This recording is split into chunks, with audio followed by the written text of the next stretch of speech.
very good morning, dear Shem Stars. Welcome to the computer class. Hope all is good at your end. Children, today we are going to begin with our next chapter, that is lesson 6, formulas and functions. So let's begin. Alright, class 6. So today we are going to begin with our new chapter, that is lesson 6, formulas and functions. And it's all about Excel 2016. So in last chapter we have already done basics of Excel. So today we are going to understand in this chapter about working with formulas, using basic and compound formula, using a range in formula. So we'll take up these formulas one by one. Now children, first of all, I'm going to tell you how to apply a basic formula in Excel sheet. If we talk about formulas, children, formulas are the user-defined instructions to perform calculations, whereas if we talk about functions, functions are the predefined or inbuilt formulas that come with Excel. So first of all, let's understand about the elements of formulas in Excel.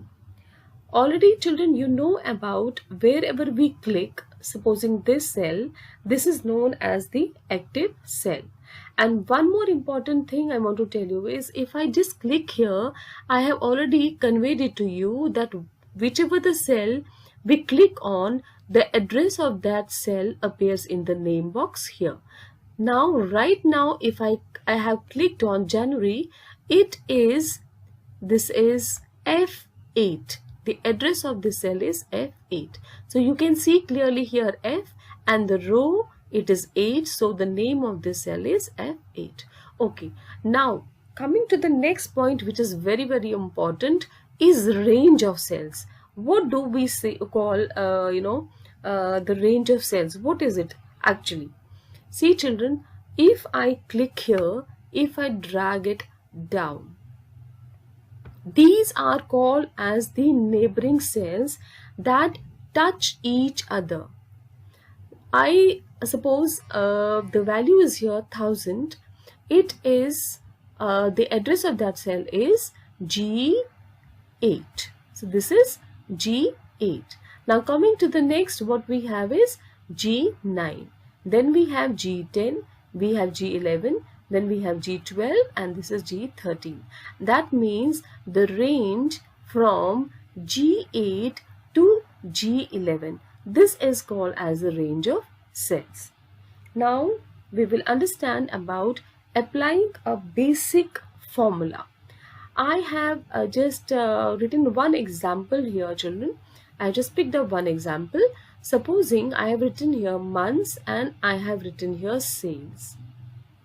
So in January, how much sale is done? That is 1000. And February it is 2000, March 3000, April 6000, May 8000, and June it is 7800. Now if I have to find out the total expenses for all these months from January to June, so how will I just apply a formula to it? A very simple thing to do, if we have to apply simple basic formula, I'm going to click here, this cell, and I am going to write down equals to. So I have already explained it to you that when you apply any kind of a formula in Excel, equals to sign is very, very important. So I'm going to write here equals to sign. After that, what I'm going to do is I'm going to write down the name of these cell addresses. I'm going to add them. Supposing I'm going to write down here, it is G and it is 8. Okay, then I am going to use plus sign. I'm going to write down, this is G and 9. I'm going to go again and write down plus sign. I'm going to go for G10. Similarly, plus, I'm going for G11. I'm going to go for again G, and then I'm going to go for G12, and then again G13, because we have to find out the value total sum of expenses from January to June. So last cell is G13. So I have just mentioned here from G8 to G13. Now I am going to press enter. See, once I pressed enter, see the value, it is here. Total expenses, you can find it out. Automatically it is calculated by your Excel. So it is 27,800. This is once we have to apply simple basic formula using a plus sign in between, and you have to use cell addresses one by one, and you will get the value. Second thing is, what we can do is, we will go to second sheet here. On sheet 2, I have used one formula here. This is for the simple interest. I don't know whether you have done in maths or not, but there is a formula for calculating the simple interest in maths. So formula for that is P into T into R divided by 100. Slash is used for the instead of division sign, we use this sign, slash sign, and asterisk sign is in place of multiplication sign, the cross sign. We have this starts sign as multiplication sign in Excel. Now coming to this, how can we do it? We have principal amount as 4600, then rate is 5, and time in year is 3 years maybe. And now I have to calculate this simple interest. How can I do that? This is to be done with the help of compound formula. Now what do we understand by a compound formula?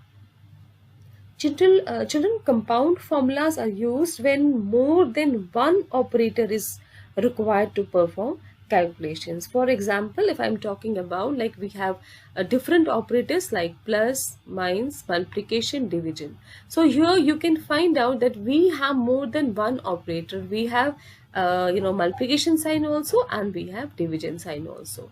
So you can use compound formula for this. So how can I calculate the simple interest? So what I will do is, if I have to calculate simple interest, I'm going to write down SI. Okay, so I'm going to write SI as this. I'm going to make it little bold so that it is clear. So it is, I'm going to make it maybe 28. Now I'm going to use a formula here. So again, the same thing, what you have to do is, you have to go to equals to sign. You have to click on that. Okay, you got the equals to sign. Now I have to apply a formula. So how can I apply this formula? I will use as principal amount, that is 4600. Let me find out what is the address of this cell. So it is H column, okay, and H, and this is row 9. Okay, so I am going to take here as H, I am going to take here as 9. Now into T, so I am going to use asterisk sign. Now here T is time, okay, it is here 3. So I am going to check what is the cell address of this name of this cell. So this is again H, and 3 is where 11. So I am going to take as H11. Then again I have to use into. Now again it is P into T into R. R is rate. So again I have to find out the address of this cell. This is again H, column is H, and then I have to find out which row. It is H10. So I am going to go for now H10.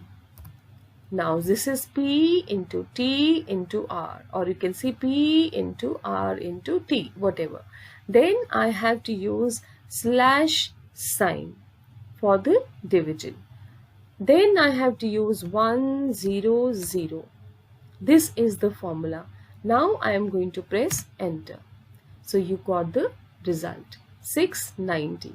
So this is how we can do calculations in Excel using a compound formula, and I showed you the simple formula as well. So children, I have told you about three things today: the range of cells that I spoke to you, that once you select this, it is called as the range of cells. Okay, so these are called as the neighboring cells as well. So this is range, and then I showed you how you can calculate with the help of a basic formula, and then how can you calculate with the help of compound formula. So next time we are going to learn about how to use formula on text, and types of cell references, and renaming and changing color of the sheet tab, functions, which are very important, functions and function library we are going to discuss next time. Thank you, Shamstars. That's all for today. Hope you understood the topic very well. If you have any doubts, you can drop your queries in the Google Classroom. Take care of yourself and God bless you all.